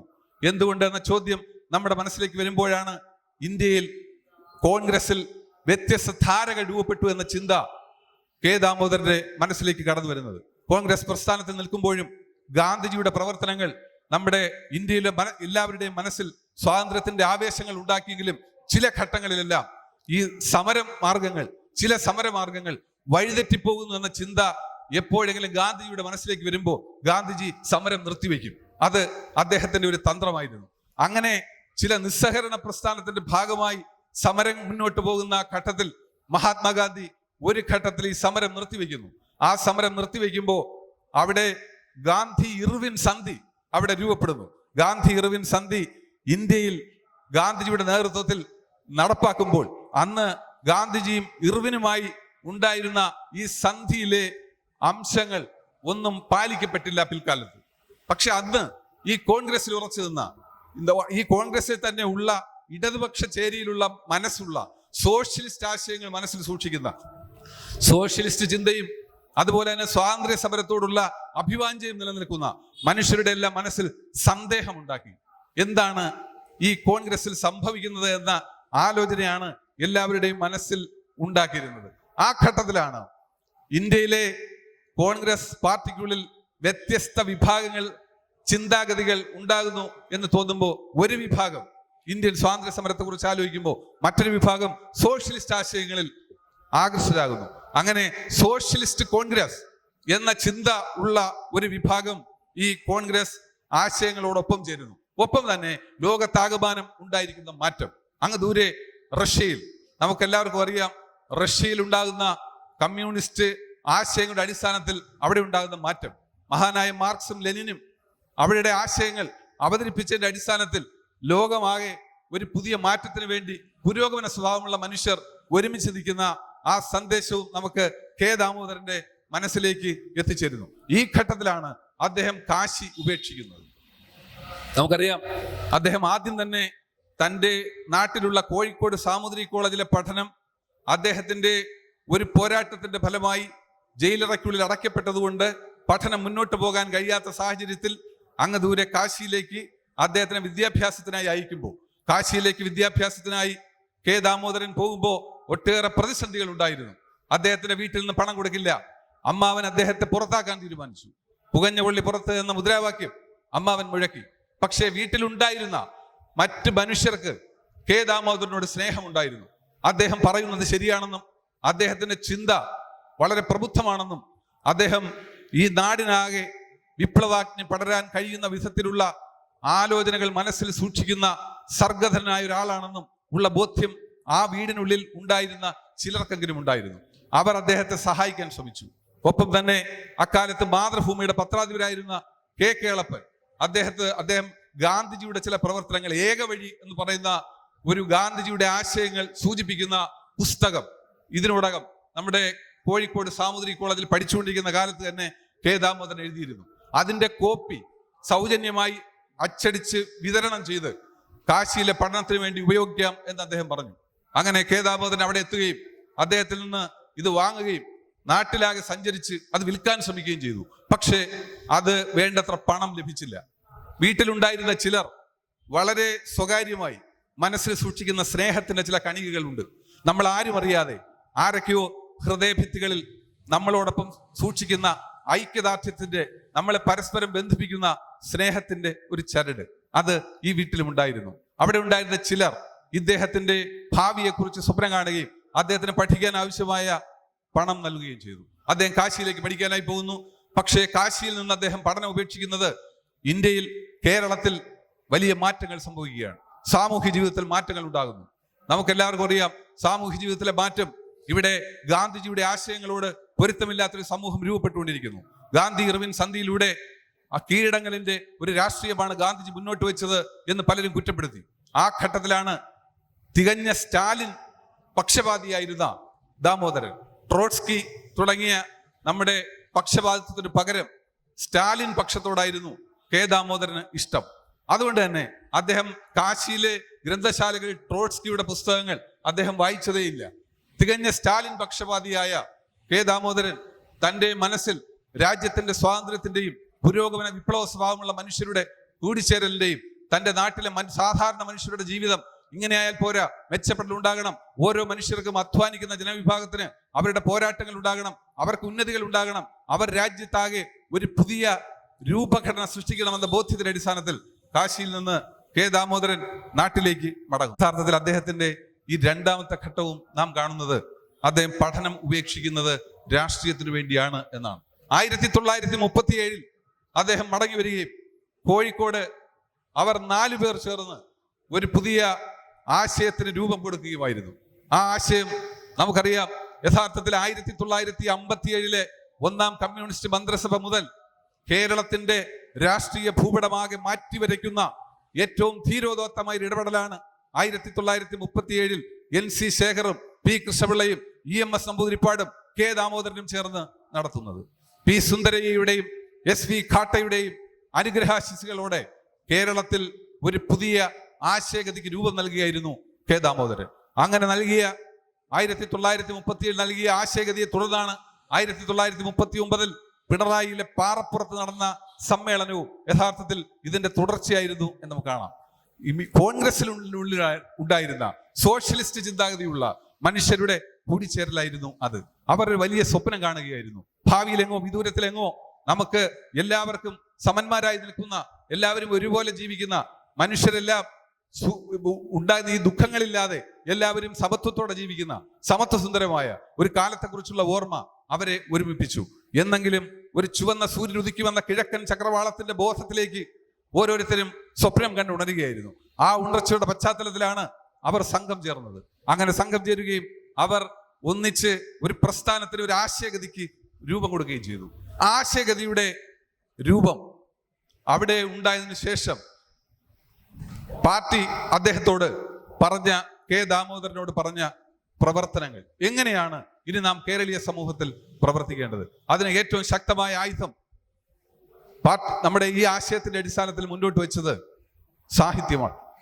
അവിടെയാണ് നാം നേരത്തെ സൂചിപ്പിച്ചതുപോലെ പൊന്നാനിയിലെ കർഷകരുടെ ഒരു കൂട്ടായ്മ രൂപപ്പെടുന്ന ഘട്ടത്തിൽ അവിടെ ആ കർഷക കൂട്ടായ്മയിൽ അവതരിപ്പിക്കുവാൻ, ആളുകളെ പിടിച്ചിരുത്തുവാൻ എന്താണ് മാർഗമെന്ന് അവരാലോചിക്കുന്നു. ഇതുപോലെ വർത്തമാനം കേൾക്കാൻ ആളുകൾ എത്തില്ല എന്ന് അവർക്കറിയാമായിരുന്നു. അതുകൊണ്ട് തന്നെ ഇനി എന്ത് ചെയ്യും എന്ന ചോദ്യം. അതിനു മുമ്പ് നേരത്തെ ഗാന്ധിജിയുടെ ഏകവഴി എന്ന പുസ്തകം, ജവഹർലാൽ നെഹ്റുവിനെ കുറിച്ചുള്ള ചെറിയ ഒരു ജീവചരിത്രം, ഇതൊക്കെ രചിച്ചുകൊണ്ടിരുന്ന കെ ദാമോദരൻ കണ്ണുനീർ എന്ന് പറയുന്ന കുറെ ചെറുകഥകളുടെ ഒരു സമാഹാരവും പുറത്തിറക്കിയിരുന്നു. പക്ഷേ കണ്ണുനീർ എന്ന ചെറുകഥയുടെ പ്രശ്നം, കണ്ണുനീർ എന്ന ചെറുകഥ ഒരു ചവറു സാഹിത്യമാണ് എന്ന് അന്ന് കേരളത്തിലുണ്ടായിരുന്ന നമ്മുടെ സാംസ്കാരിക നായകന്മാർ പ്രഖ്യാപിച്ചു. പുരോഗമന പക്ഷത്ത് നിന്ന് വിരുദ്ധമായി നിന്നിരുന്ന, എല്ലാ കാലത്തും പുരോഗമനക്കാരെ പുറന്തള്ളി പറഞ്ഞുകൊണ്ടിരുന്ന നമുക്കെല്ലാവർക്കും അറിയാവുന്ന കുട്ടിക്കൃഷ്ണമാരാരും സഞ്ജയനും ഒക്കെ ഈ സാഹിത്യം, കെ ദാമോദരന്റെ ചെറുകഥാ സാഹിത്യം ചവറ് സാഹിത്യമാണ് എന്ന് പ്രസ്താവിച്ചു. യഥാർത്ഥത്തിൽ നമുക്കറിയാം, നമ്മുടെ നാട്ടിൽ എഴുത്തിലൂടെ പുരോഗമനം ഉണ്ടാക്കാൻ ശ്രമിക്കുന്ന, മാറ്റം ഉണ്ടാക്കാൻ ശ്രമിക്കുന്ന, എഴുത്തിലൂടെ വിപ്ലവം ഉണ്ടാക്കാൻ ശ്രമിക്കുന്ന പലയിടങ്ങളിലും നമുക്കറിയാം, സാഹിത്യം മനുഷ്യന്റെ മനസ്സിനെ മാറ്റാൻ കഴിയുന്ന തരത്തിലുള്ള, വഴിമരുന്നിടാൻ കഴിയുന്ന ഏറ്റവും ഉന്നതമായ മൂല്യമുള്ള ഒന്നായി സാഹിത്യം മാറുന്നുണ്ടോ എന്ന ചിന്ത. ഏതായാലും കെ ദാമോദരൻ തന്റെ ചെറുകഥാ വഴി ഉപേക്ഷിച്ചു. തുടർന്ന് അദ്ദേഹത്തോട് ആ സമ്മേളനത്തിൽ വെച്ച്, പൊന്നാനി സമ്മേളനത്തിൽ വെച്ച് EMS നമ്പൂതിരിപ്പാട് ചോദിക്കുന്നു, എങ്ങനെയാണ് നാം ഇവിടെ വരുന്ന മനുഷ്യരെ കുറച്ചു സമയം പിടിച്ചിരുന്നത്, ഒരു നാടകം എഴുതാമോ എന്ന ചോദ്യം. ഒരിക്കലും നാടകം എഴുതിയിട്ടില്ലാത്ത കെ ദാമോദരന്റെ മനസ്സിൽ വല്ലാത്ത വിഷമമുണ്ടായി. നാടകം എങ്ങനെയാണ് എഴുതുക? 3 ദിവസത്തെ സമയമാണ് അദ്ദേഹത്തിന് നൽകിയതെന്ന് പി ഗോവിന്ദപിള്ള കെ ദാമോദരൻ പോരും പൊരുളും എന്ന പുസ്തകത്തിൽ സൂചിപ്പിക്കുന്നു. അദ്ദേഹത്തിന്റെ ആത്മകഥാകാരനായ എം റഷീദ്, ജീവചരിത്രകാരനായ എം റഷീദ് സൂചിപ്പിക്കുന്നു, അദ്ദേഹത്തിന് 3 ദിവസത്തെ സമയമാണ് ഈ നാടകം രചിക്കാനായി കൊടുത്തത്. അദ്ദേഹം നാടകം എഴുതാനായിട്ടൊരു ബൗണ്ട് ബുക്ക് എന്നാണ് അതിന് പറയുന്നത്, ഒരു ബൗണ്ട് ബുക്ക് കൊണ്ട് കൊടുക്കുന്നു. അതിൽ അകത്ത മുറിയിലേക്ക് പോകുന്നു. രാത്രിയും പകലും അദ്ദേഹം അവിടെ ഇരുന്ന് എഴുതുന്നു. അങ്ങനെ എഴുതിയ നാടകം അവിടെയുള്ള മനുഷ്യരെ കൊണ്ട് പകലും രാത്രിയും അദ്ദേഹം റിഹേഴ്സൽ ചെയ്യിച്ച് അതിൽ അമ്മ വേഷം കെട്ടുന്നത് കെ ദാമോദരനാണ്. അതിൽ അഭിനയിക്കുന്നതിൽ പ്രധാനിയായി ഒരാൾ AKG ആയിരുന്നു. അങ്ങനെ AKGയും കെ ദാമോദരനും അവിടെയുള്ള എല്ലാവരും ചേർന്ന് ഈ നാടകം, പാട്ടബാക്കി എന്ന നാടകം, കേരളത്തിന്റെ രാഷ്ട്രീയ ഭൂമികയിൽ വലിയ വിസ്ഫോടനങ്ങൾ ഉണ്ടാക്കിയ നാടകമാണ്. നമുക്കെല്ലാവർക്കും അറിയാം, നമുക്ക് നേരത്തെ നമ്മുടെ എല്ലാവരുടെയും മനസ്സിൽ സൂചിപ്പിക്കുന്ന പ്രധാനപ്പെട്ട ഒരു വാക്യമുണ്ട്. പാകിസ്ഥാനിലെ സ്വാത്ത് താഴ്വരയിൽ നിന്ന് അവിടുത്തെ മത തീവ്രവാദികളുടെ തോക്കിനിരയായി ലോകത്തിന്റെ കോണിലേക്ക് വിദ്യാഭ്യാസത്തിന് വേണ്ടി ഓടി വിളിച്ച മലാല യൂസഫ്സായി എന്ന ധീരയായ പെൺകുട്ടി ലോകത്തോട് വിളിച്ചു പറഞ്ഞു, നിങ്ങളെ മാറ്റാൻ, നിങ്ങളെ ഓരോരുത്തരെയും മാറ്റാൻ, രാജ്യത്തെ മാറ്റാൻ, ലോകത്തെ മാറ്റാൻ, മുഴുവൻ മനുഷ്യരെയും മാറ്റാൻ ഒറ്റ വഴിയേ ഉള്ളൂ. മാറ്റത്തിന് പ്രതീകമാകുന്ന ഒന്ന്, ഒരു പേന, ഒരു ടീച്ചർ, ഒരു പുസ്തകം മാറ്റും. അതാണ് മലാല യൂസഫ്സായി പറഞ്ഞത്. ഒരു പേന, ഒരു പുസ്തകം, ഒരു ടീച്ചർ ഒരാളെ മാറ്റും. അതാണ് മാറ്റം എന്നത് സാധ്യമാണ്, മാറ്റം സാധ്യമാണ്. നമുക്കറിയാം, കേരളത്തിന്റെ സാമൂഹ്യ ചരിത്രത്തിൽ പാട്ടബാക്കി അല്ല ആദ്യത്തെ നാടകം എന്ന് നമുക്കറിയാം. പാട്ടബാക്കി നമ്മുടെ എല്ലാ കുട്ടികളും പഠിക്കുന്നത് കേരളത്തിലെ ആദ്യത്തെ രാഷ്ട്രീയ നാടകം, കേരളത്തിലെ ആദ്യത്തെ രാഷ്ട്രീയ നാടകം പാട്ടബാക്കിയാണ്. കേരളത്തിലെ ആദ്യത്തെ രാഷ്ട്രീയ നാടകം എഴുതിയത് നമുക്ക് അറിയാം കെ ദാമോദരനാണ്. അതിനു മുമ്പും നാടകങ്ങൾ ഉണ്ടായിട്ടുണ്ട്. കേരളത്തിലെ സാമൂഹ്യത്തിൽ വലിയ മാറ്റങ്ങൾ ഉണ്ടായിട്ടുണ്ട്. ഒരു നാടകത്തിന്, ഒരു പുസ്തകത്തിന്, ഒരു പേനയ്ക്ക്, ഒരു ടീച്ചറിന്, ഒരു പ്രഭാഷണത്തിന് ലോകത്തെ മാറ്റാം. അത് നമ്മൾ അതിനു മുമ്പ് കണ്ടിട്ടുണ്ട്. എപ്പോഴാണ് മാറിയത്? VT ഭട്ടതിരിപ്പാടിന്റെ അടുക്കളയിൽ നിന്ന് അരങ്ങത്തേക്ക്. നമുക്കറിയാം, VT ഭട്ടതിരിപ്പാടിന്റെ അടുക്കളയിൽ നിന്ന് അരങ്ങത്തേക്ക് എന്ന നാടകം എന്ത് മാറ്റമാണ് കേരളീയ സമൂഹത്തിൽ ഉണ്ടാക്കിയത്. VT ഭട്ടതിരിപ്പാടിന്റെ ആത്മകഥ കണ്ണീരും കിനാവും വായിച്ചിട്ടുള്ള ആളുകൾക്ക് അറിയാം. വിദ്യാഭ്യാസം പോലും ഇല്ലാതിരുന്ന VT, സ്കൂളിൽ പോയിട്ടേ ഇല്ല. അങ്ങനെ ഒരു നാൾ VT ഭട്ടതിരിപ്പാട് തന്റെ ക്ഷേത്രത്തിന് സമീപമുള്ള ആലിൻ ചുവട്ടിലിരിക്കുമ്പോൾ അവിടെ സ്കൂളിൽ നിന്ന് വരുന്ന 4ാം ക്ലാസ്സിൽ പഠിക്കുന്ന തീയാടി നമ്പ്യാരുടെ മകൾ അദ്ദേഹത്തിന്റെ സമീപത്തേക്ക് വന്ന് കയ്യിലിരുന്ന സ്ലേറ്റ് അദ്ദേഹത്തിന്റെ സമീപത്തേക്ക് കൊടുത്തിട്ട്, ഈ കണക്കൊന്ന് പറഞ്ഞു തരുമോ എന്ന് ചോദിക്കുന്നു. VT ഭട്ടതിരിപ്പാടിന്റെ ആത്മകഥയിൽ അദ്ദേഹം പറയുന്ന വാക്കുകൾ നമുക്ക് പറയാം.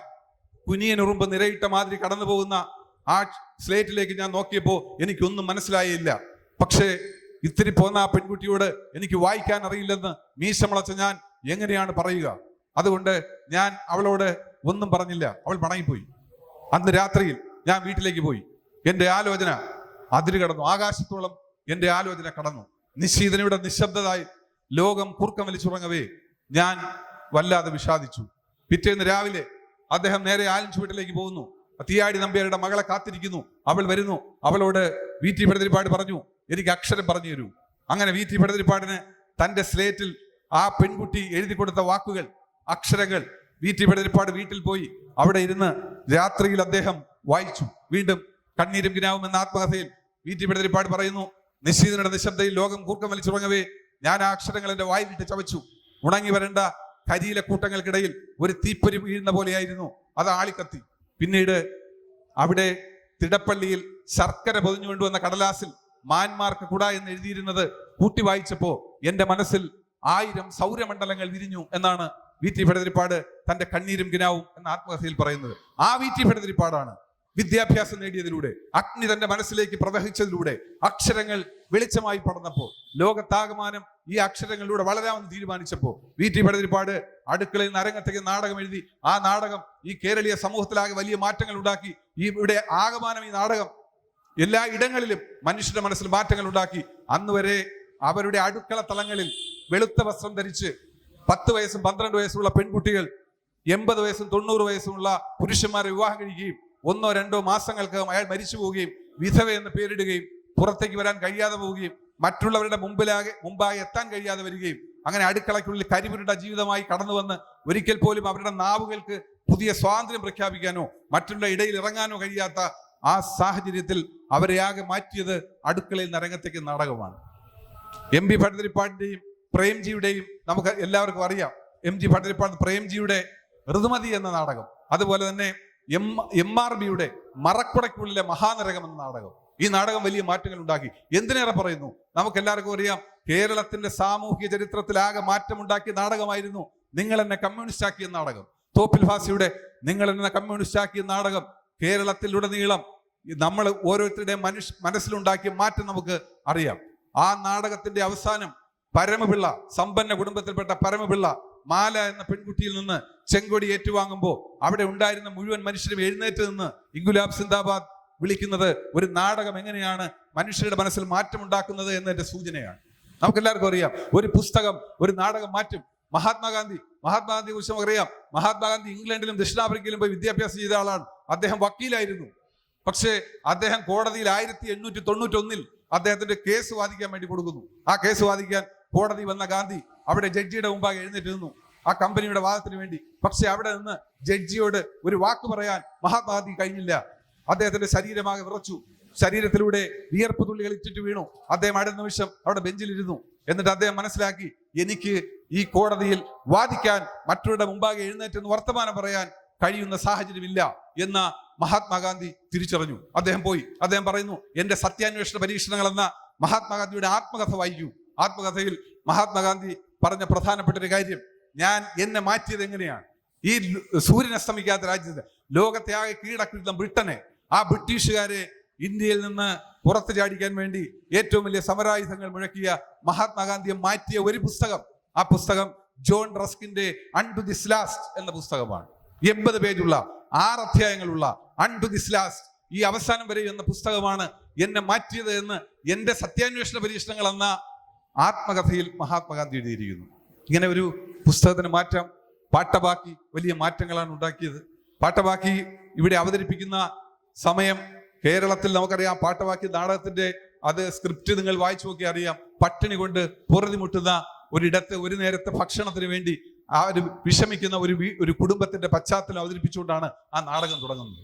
ആ നാട്ടിലാകെ പോയി എവിടെ നിന്നെങ്കിലും കുറച്ച് ഭക്ഷ്യവസ്തുക്കൾ അത് വേവിച്ചതോ അല്ലാത്തതോ വാങ്ങിക്കൊണ്ട് വരൂ എന്ന് മകളെ പറഞ്ഞയക്കുമ്പോൾ അവിടെയുള്ള മുഴുവൻ കടക്കാരും ആട്ടി ഓടിക്കുമ്പോൾ ആ അമ്മ അനുഭവിക്കുന്ന മാനസികത അവതരിപ്പിച്ചുകൊണ്ടാണ് പാട്ടബാക്കി എന്ന നാടകം നമ്മുടെ മുമ്പാകെ വരുന്നത്. പാട്ടബാക്കി എന്ന നാടകം നേരത്തെ നമ്മൾ പറഞ്ഞ പല നാടകങ്ങളും കേരളത്തിൽ ഉണ്ടായി സാമൂഹിക മാറ്റത്തിന് അവസരമുണ്ടാക്കിയെങ്കിലും ആ നാടകമൊന്നും വർഗസമരം പ്രമേയമാകുന്ന നാടകമായിരുന്നില്ല. വർഗസമരം പ്രമേയമാകുന്ന നാടകമായിരുന്നു കെ ദാമോദരന്റെ പാട്ടബാക്കി. അതുകൊണ്ടാണ് കേരളത്തിലെ ആദ്യത്തെ രാഷ്ട്രീയ നാടകം പാട്ടബാക്കിയാണ് എന്നത് ചരിത്രത്തിൽ അടയാളപ്പെടുത്തുന്നത്. അത് വർഗസമരത്തെ അടയാളപ്പെടുത്തുന്നു എന്നുള്ളത് കൊണ്ടാണ്. തുടർന്ന് നമുക്ക് കാണാൻ കഴിയുന്നത് അദ്ദേഹം തുടർന്നും നാടകങ്ങൾ എഴുതി. നേരത്തെ നമ്മുടെ KP സജിനാഥ് സാർ സൂചിപ്പിച്ചൊരു പ്രധാനപ്പെട്ട കാര്യമുണ്ട്. അദ്ദേഹത്തിന്റെ അടുത്ത നാടകം രക്തപാനം എന്ന നാടകമായിരുന്നു. രക്തപാനം എന്ന നാടകം രാഷ്ട്രീയ നാടകമായിരുന്നില്ല. അത് നാം കാണുന്ന പോലെ നേരത്തെ ഉണ്ടായിരുന്നത് കർഷകരെ കുറിച്ചുള്ള അല്ലെങ്കിൽ കർഷകരുടെ ഉന്നമനത്തിന് വേണ്ടി അവരുടെ പോരാട്ടത്തിന് വേണ്ടിയുള്ള നാടകമായിരുന്നു പാട്ടബാക്കിയെങ്കിൽ, രണ്ടാമത് എഴുതുന്ന രക്തപാനം എന്ന നാടകം കോഴിക്കോടിനടുത്തുള്ള ഫറോക്ക് എന്ന് പറഞ്ഞ പ്രദേശത്തെ ബീഡി തൊഴിലാളികളുടെ സമരവുമായി ബന്ധപ്പെട്ടാണ്. ആ സമരത്തെക്കുറിച്ച് സൈനാഥ് സാർ നേരത്തെ സൂചിപ്പിച്ചിരുന്നു. ആ സമരത്തെക്കുറിച്ച് നമ്മൾ പറയുന്നത് അതിനെ കുടക്കാൽ സമരം എന്നാണ് അറിയപ്പെടുന്നത്. അവിടെ ഉണ്ടായിരുന്ന മുസ്ലിം ഭൂരിപക്ഷ പ്രദേശത്തുള്ള വീട്ടമ്മമാർ അവർ രാവും പകലും ഈ ബീഡി ഫാക്ടറിയിൽ പോയി തൊഴിലെടുക്കുമായിരുന്നു. അങ്ങനെ തൊഴിലെടുക്കുന്ന അവിടെയുള്ള അവർക്ക് മതിയായ കൂലി നൽകുമായിരുന്നില്ല. ഈ സാഹചര്യത്തിലാണ് അവർ സമരത്തിനായിട്ട് മുന്നിട്ടിറങ്ങുന്നത്. ഈ സാഹചര്യം തിരിച്ചറിയുന്നു ദാമോദരൻ. അദ്ദേഹം ആ സമരത്തിന്റെ നേതൃത്വം ഏറ്റെടുക്കാൻ അവിടെ എത്തുന്നു. കുടക്കാൽ സമരം എന്ന പേരിൽ അറിയപ്പെടുന്ന ആ സമരത്തിന്റെ നേതൃനിരയിലേക്ക് അദ്ദേഹം എത്തിച്ചേരുന്നു. അവിടെ നമ്മുടെ P. ഗോവിന്ദപിള്ള എഴുതുന്ന പുസ്തകത്തിൽ അദ്ദേഹം വ്യക്തമായി നമ്മളോട് സൂചിപ്പിക്കുന്ന ഒരു കാര്യമുണ്ട്. അവിടെ ഇതുവരെ കോഴിക്കോട് കണ്ടിട്ടില്ലാത്ത വലിയ സമരമായിരുന്നു ഈ നമ്മൾ പറയുന്ന കുടക്കാൽ സമരം. എങ്ങനെയാണ് ആ സമരം വ്യത്യസ്തമാകുന്നത് എന്ന് ചോദിച്ചാൽ, സാധാരണ പുറത്തേക്ക് ഇറങ്ങി സമരത്തിലേക്ക് എത്തിച്ചേരാത്ത മുസ്ലിം സ്ത്രീകൾ ഒന്നടങ്കം ഈ സമരത്തിന്റെ മുൻനിരയിലേക്ക് വരുന്നു. അവർ ഇടകലർന്ന് വിളിക്കുന്നു. യഥാർത്ഥത്തിൽ അവിടെ നമ്മൾ കാണുന്നത് ഈ രണ്ട് തരത്തിലുള്ള മുദ്രാവാക്യവുമാണ്. ഒന്ന് ഇൻകുലാബ് സിന്ദാബാദ് എന്ന മുദ്രാവാക്യം, ഒപ്പം തന്നെ ഈ മുസ്ലിം സ്ത്രീകൾ അല്ലാഹു അക്ബർ എന്ന മുദ്രാവാക്യം. ഇത് രണ്ടും ഒരുമിച്ച് മുഴക്കിയ ഒരു സമരമായിരുന്നു അത്. ഈ സമരത്തിന്റെ മുന്നിൽ നിന്ന ദാമോദരനെ പോലീസ് അറസ്റ്റ് ചെയ്യുന്നു. പക്ഷേ ദാമോദരനെ പോലീസ് അറസ്റ്റ് ചെയ്യുമ്പോൾ അദ്ദേഹത്തെ കൊണ്ടുപോകാൻ സമ്മതിക്കാതെ ഈ പോലീസുകാർക്ക് ചുറ്റും വലയം തീർത്തുകൊണ്ട് അദ്ദേഹത്തെ വിട്ടുതരൂ എന്ന് പ്രഖ്യാപിച്ചു ഈ സ്ത്രീകൾ ഒന്നടങ്കം. അതുപോലെ തന്നെ തിരുവനന്തപുരത്ത് ബ്രിട്ടീഷ് വാഴ്ചക്കെതിരെ സംസാരിക്കാനായി ദാമോദരൻ തിരുവനന്തപുരത്തേക്ക് പോകുന്നു. അവിടെ ചെന്ന് അദ്ദേഹം സംസാരിച്ച് തീർന്നതിന് ശേഷം അവിടെ കൂടിയിരുന്ന മനുഷ്യർ അവരൊന്നടങ്കം ഈ ബ്രിട്ടീഷുകാരുടെ എതിർപ്പ് എന്ന നിലയിൽ അവിടുത്തെ വിളക്കുകാലുകളിലെ ലൈറ്റ് എറിഞ്ഞുടച്ചു എന്നാണ്. അത്രയധികം വാക്കുകൾ കൊണ്ട് മനുഷ്യരുടെ മനസ്സിൽ വിസ്ഫോടനങ്ങൾ ഉണ്ടാക്കാൻ കഴിയുന്ന വലിയ സാമൂഹ്യ പരിഷ്കർത്താവായിരുന്നു ദാമോദരൻ. ദാമോദരൻ വായന പ്രധാനപ്പെട്ട ഒരു ആശയമായി നമ്മുടെ മുമ്പിൽ വെച്ചതിന്റെ പ്രധാനപ്പെട്ട ഒരു കാര്യം, മഹാനായ ലെനിൻ പറഞ്ഞ ഒരു കാര്യമുണ്ട്. നിങ്ങൾ ഭൂമിയിൽ ഇന്ന് വരെ മനുഷ്യർ സ്വായത്തമാക്കിയ, എല്ലാ മനുഷ്യരും ചിന്തിക്കുന്ന, എല്ലാവരും ഇതുവരെ ആർജിച്ച മാനവരാശി ഇതുവരെ ഏതേതെല്ലാം വിജ്ഞാനം ആർജിച്ചിട്ടുണ്ടോ, മാനവരാശി ആർജിച്ചിട്ടുള്ള മുഴുവൻ വിജ്ഞാനവും, അത് ചരിത്രമാകട്ടെ ഭൂമിശാസ്ത്രമാകട്ടെ മറ്റ് ഏത് തരത്തിലുള്ള വിജ്ഞാനവും സ്വായത്തമാക്കുകയാണ് ഒരു കമ്മ്യൂണിസ്റ്റിന്റെ പ്രഥമവും പ്രധാനവുമായ ലക്ഷ്യം.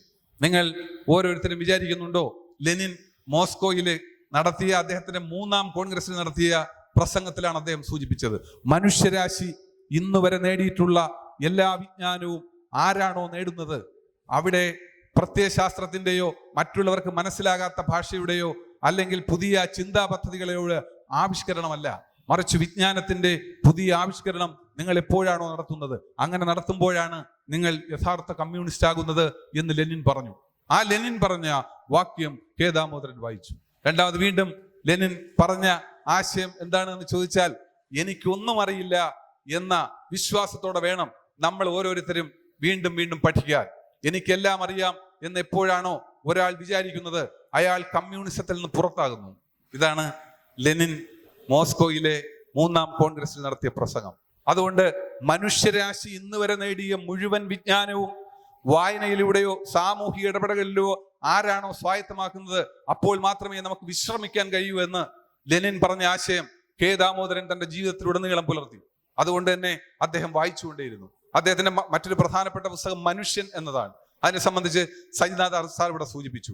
മനുഷ്യൻ എന്ന പുസ്തകത്തെ കുറിച്ച് നമ്മൾ പറയുന്നത്, മനുഷ്യൻ എന്ന പുസ്തകം യഥാർത്ഥത്തിൽ അതുവരെ ഉണ്ടായിരുന്ന, വളരെ പ്രാചീന കാലം മുതൽ ഉണ്ടായിരുന്ന മനുഷ്യരുടെ ജീവിതത്തെ കുറിച്ചാണ് നമ്മളോട് പറയുന്നത്. പ്രാചീന ശിലായുഗവും നവീന ശിലായുഗവും വെങ്കല യുഗവും അതുപോലെ തന്നെ ഇരുമ്പ് യുഗവും കഴിഞ്ഞ് ഹോമോ സാപ്പിയൻസ് എന്ന് വിശേഷിപ്പിക്കുന്ന മനുഷ്യരിലേക്ക്, നമ്മൾ വിശ്വസിക്കുന്ന ഈ മനുഷ്യരിലേക്ക് എത്തിച്ചേർന്നിട്ട് 25 ലക്ഷം വർഷങ്ങൾ മാത്രമാണ് പൂർത്തിയാകുന്നത് എന്ന് മനുഷ്യൻ എന്ന പുസ്തകത്തിൽ പറയുന്നു. മനുഷ്യനെ ഒരു ആമുഖം എന്ന പുസ്തകത്തിൽ സുഭാഷ് ചന്ദ്രൻ മനുഷ്യനെ കുറിച്ച് ശക്തമായ ആശയം നമ്മുടെ മുമ്പിൽ വെക്കുന്നുണ്ട്. ആ പുസ്തകവും മനുഷ്യനെ കുറിച്ചാണ് പറയുന്നത്. പൂർണ്ണ വളർച്ചയെത്താതെ മരിച്ചു പോകുന്ന ഒരേ ഒരു ജീവി മനുഷ്യനാണ്. എന്നിട്ട് സുഭാഷ് ചന്ദ്രൻ നമ്മളോട് പറയുന്നു, അതിമനോഹരമാണ് ആ പുസ്തകം. ആ പുസ്തകത്തിൽ മനുഷ്യനെ കുറിച്ച് സുഭാഷ് ചന്ദ്രൻ നമ്മളോട് പറയുന്ന ഒരു കാര്യം കൂടി മനസ്സിലാക്കണം. നിങ്ങൾ മനുഷ്യൻ എന്നതിനെ കുറിച്ച് അവിടെ നമ്മുടെ ആ കഥാപാത്രം അതിലുള്ള പെൺകുട്ടിയോട്, ആൻമേരിയോട്, ജിതേന്ദ്രൻ ആൻമേരിയോട് പറയുന്ന ഒരു വാക്യമുണ്ട്. പ്രിയപ്പെട്ട ആൻമേരി, മനുഷ്യൻ എന്നതിനെ കുറിച്ച് ഞാൻ നിന്നോട് പറയാം. മനുഷ്യൻ എന്നതിനെ കുറിച്ച് ഞാൻ പറയുമ്പോൾ നീ എന്താണ് മനുഷ്യനെ കുറിച്ച് വിചാരിക്കുന്നത്? ജിതേന്ദ്രൻ ആൻമേരിയോട് ചോദിക്കുന്നു. എന്നിട്ട് ജിതേന്ദ്രൻ ആൻമേരിയോട് പറയുന്നു, നമ്മുടെ ഈ നാട്ടിൽ ജനിച്ച് പിന്നെ ഭക്ഷണം കഴിച്ച് പിന്നെ ജീവിച്ച് പിന്നെ നമ്മുടെ ജീവിത സുഖങ്ങളാകെ ആസ്വദിച്ച് വംശവർദ്ധനവിന് വേണ്ടി മാത്രം ജീവിച്ച് ഒടുവിൽ കേവലം ഒരു ശിശുവായി മരിച്ചു പോകുന്ന ഒരേയാളെയാണ് നീ മനുഷ്യൻ എന്ന് പറയുന്നതെങ്കിൽ, പ്രിയപ്പെട്ട ആൻമേരി, മനുഷ്യരെ കുറിച്ച് എനിക്ക് വലിയ വിശ്വാസമോ സങ്കല്പമോ സൗന്ദര്യമോ ഇല്ല. ഇതാണ് സുഭാഷ് ചന്ദ്രൻ മനുഷ്യന്റെ ആമുഖം എന്ന പുസ്തകത്തിൽ മനുഷ്യനെ കുറിച്ച് പറയുന്നത്. മനുഷ്യൻ എന്നത്, അതിൽ വീണ്ടും നമ്മളോട് പറയുന്നു, മനുഷ്യൻ എന്നത് എല്ലാ മനുഷ്യർക്കും ബലൂണുകൾ ഇഷ്ടമാണ്. സുഭാഷ് ചന്ദ്രൻ നമ്മളോട് പറയുന്നു, എല്ലാ മനുഷ്യർക്കും ബലൂണുകൾ ഇഷ്ടമാണ്. എന്തുകൊണ്ടാണ് നാം ബലൂൺ ഇഷ്ടപ്പെടുന്നത്? ബലൂണിൽ നമ്മുടെ ജീവിതമുണ്ട്. യഥാർത്ഥത്തിൽ ബലൂൺ ഒന്നുമില്ലായ്മയുടെ ഒരു മുഴച്ചുകാട്ടലല്ലേ ബലൂൺ? ഒരു നല്ല ഇങ്ങനെ ഊതി വീർത്തിരിക്കുന്ന ബലൂൺ, ഒന്നുമില്ലായ്മയുടെ ആ മുഴച്ചുകാട്ടലാണ് ബലൂൺ. ഒന്ന് തട്ടാൽ അതപ്പോ ശൂന്യമാകും. യഥാർത്ഥത്തിൽ മനുഷ്യനും അങ്ങനെയാണ്. ഇതാണ് മനുഷ്യാമുഖത്തിൽ പറയുന്നത്. ഇതേ മനുഷ്യനെ കുറിച്ചാണ് കെ ദാമോദരൻ തൻ്റെ മനുഷ്യൻ എന്ന പുസ്തകത്തിലും പറയുന്നത്.